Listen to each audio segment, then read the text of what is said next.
সূরা ইনশিরা আয়াত নাম্বার 5 থেকে 6 আল্লাহ তাআলা বলেন, ফাইন্না মাআল ইউসরি ইউসরা, ইন্না মাআল উসরি ইউসরা। নিশ্চয়ই কষ্টের পরেই স্বস্তি আছে। আমরা এখন বর্তমানে অনেক মানুষ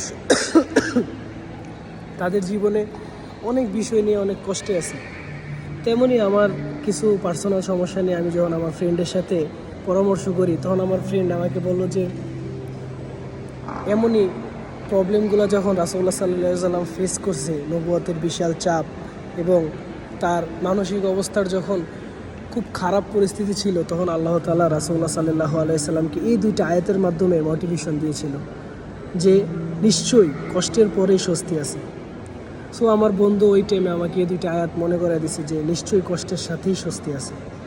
আপনার জীবনে যে কষ্টটা বয়ে আসছে, যে কষ্টটা এখন আপনি ফেস করছেন, নিশ্চয়ই এই কষ্টে শুধু একা আসে না, সে অনেকগুলো কল্যাণ একসাথে নিয়ে আপনার কাছে আসছে।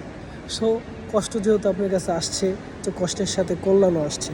সো আপনি কল্যাণের জন্য অপেক্ষা করুন, সবর করুন এবং আল্লাহ তাআলার এই আয়াতের উপর আমল করার চেষ্টা করুন। আসসালামু আলাইকুম রহমতুল্লাহ।